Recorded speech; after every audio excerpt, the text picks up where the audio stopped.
we now turn our attention to some of our larger corporate tax and the R&D side of things. So I'm joined now with Gemma, who heads up R&D for assets in the UK. So there's been a lot in the press of late, and it's actually hit mainstream. We as a profession have recognised it for some times about the abuse that's going on within R&D. So how can you actually tell our clients to what is real R&D and what is, more fictitious R&D that's there? I think that's the black box that we have. One of the big issues that I think is facing the industry is that a lot of advisors historically and at the minute are taking on the responsibility of telling the client what is and isn't R&D, and that's where it falls down, because it's not our job to tell a client whether they qualify or not.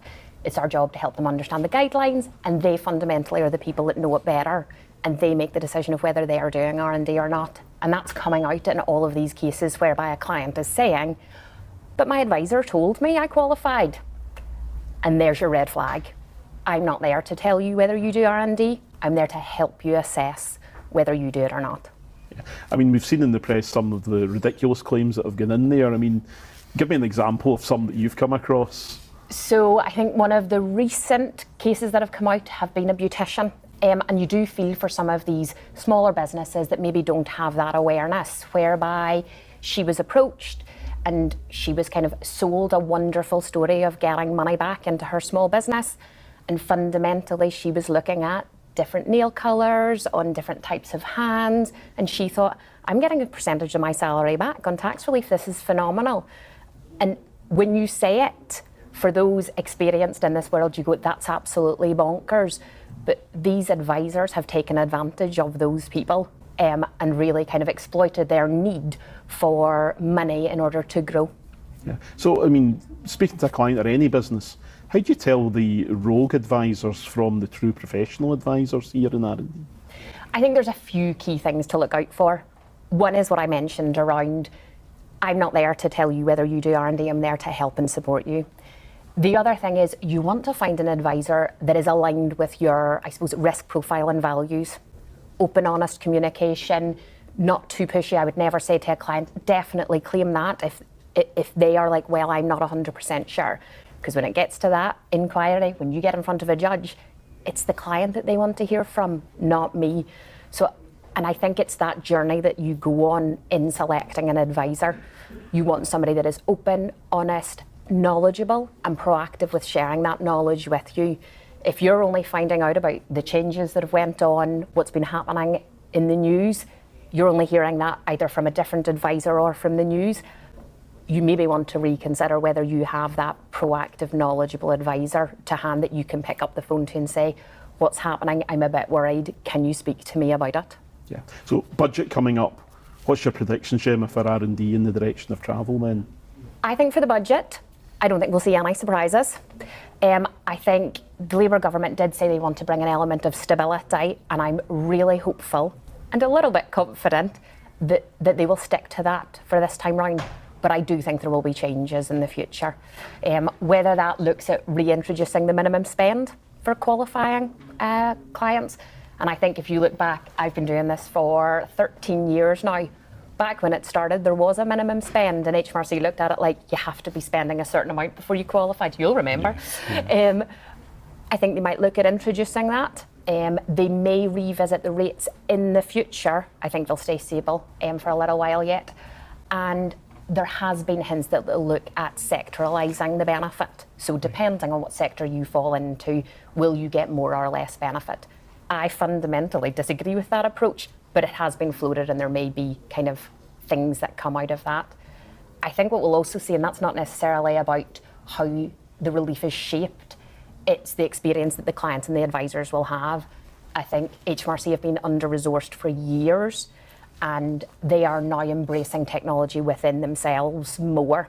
So I think there will be a period of uncertainty around HMRC using technology to support the analysis of claims, and I think that advisors are going to have to play a big part in supporting HMRC, but also clients with that. Well, great insight, Gemma. I'm glad you're on our side there with those predictions there. But obviously, from the budget coming up, no real change, which I guess brings me into Mark, because you're delighted to see that there's been a bit of stability in the corporation tax rate at least, and that's one thing we are quite firm on, that the budget hopefully will not change the 25% rate in corporation tax. So from a large corporate point of view, what do we think we're going to see in the budget, Mark?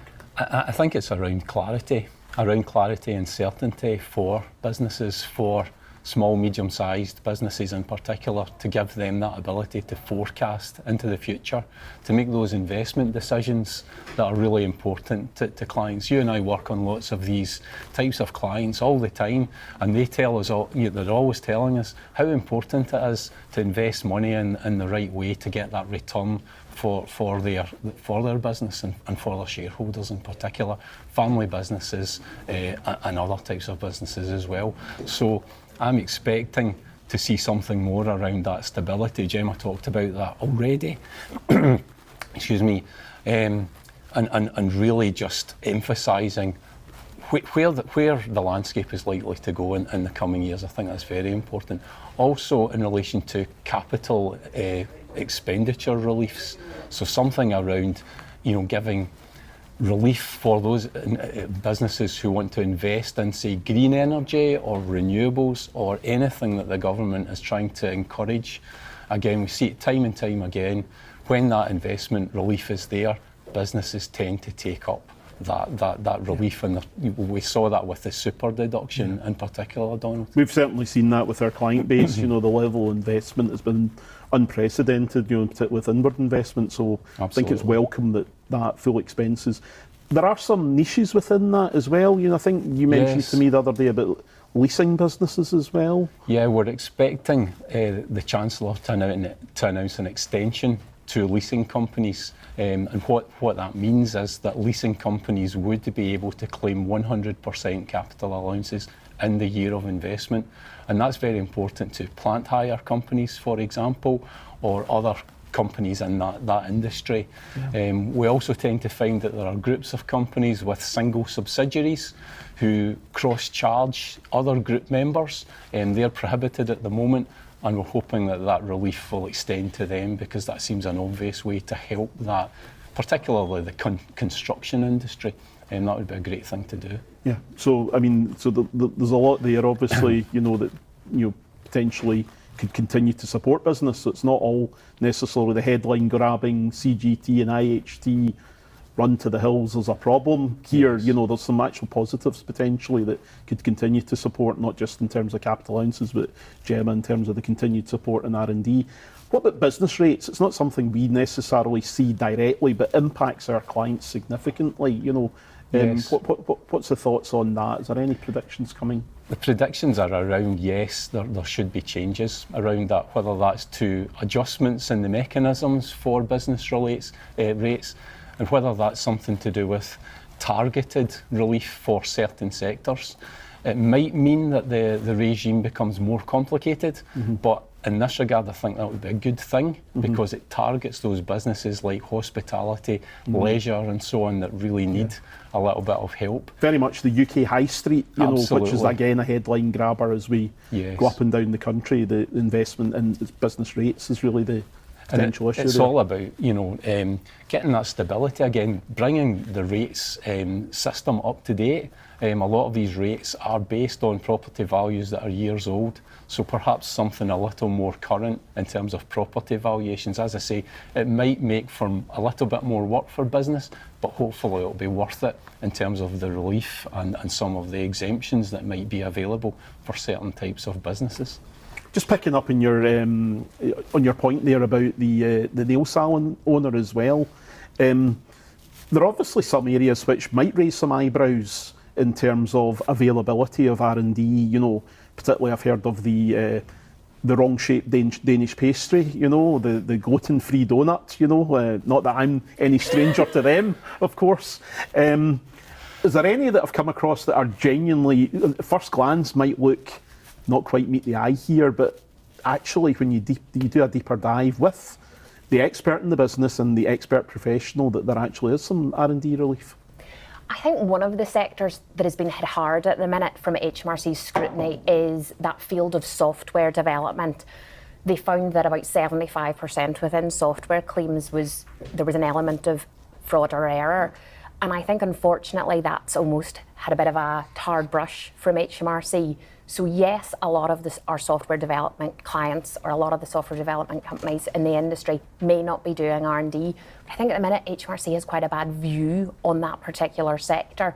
But once you get under that element of functionality that I think a lot of clients and advisors initially focus on, but once you get under the hood of that, there is R&D. And I think being able to separate that functionality and application of that software into how it's designed and constructed, there is qualifying work, but it's not presented in the correct way, which has ultimately led to a lot more inquiries. And these inquiries can last years for companies. A recent tribunal that just got announced, the claim is from 2017. It's now 2024, obviously. That's an awful long time for a client to sit, investing its time and money, but equally to have that uncertainty of whether they can claim R&D in the interim period. So I think software development absolutely is one that has had a bit of a bad time, and it's definitely one where clients would want to seek advice from an advisor. Yeah. And I guess listening to you today, you can see that R&D as a tax relief is good for growth and good for the economy. And and that's equally, Mark, you found that on the expensing regime as well, because you've probably got numerous examples of investment that's been made in quite unusual and larger scale projects that might not have taken place in the last few years. Absolutely. The impact of the super deduction just can't be emphasised enough. The number of clients that came to us seeking advice on how this would impact their cash flows into the next few years and how they could bring forward investment decisions, quite rightly, that had a major impact in a good way on their business, and as a result on employment in the area and the economic situation for that particular company and region. So it's got a massive impact. The other thing is that if the government do decide to target certain things like software, cloud computing, all of these things that we are very, very good at in the UK, tax relief is the way to go from my perspective. We've seen it in practice. Targeted reliefs really do work, and would be really, really welcome to see. Yeah. I mean, certainly from you and I of a certain vintage, it's unprecedented territory. We were lucky if you get 2% for relief for some of these expenditure back in the day. It's ripped the tax textbook up, and at the end of the day, it's good for the economy and good for growth, and it's probably showing us where policy decisions made correctly on R&D, on expensing, can help grow the economy as well. So it's not just all doom and gloom about the headline rate and CGT and IHD and non-DOMs and everything else like that. There's some positives. There are positives. We really want to see some simplification of the tax rules.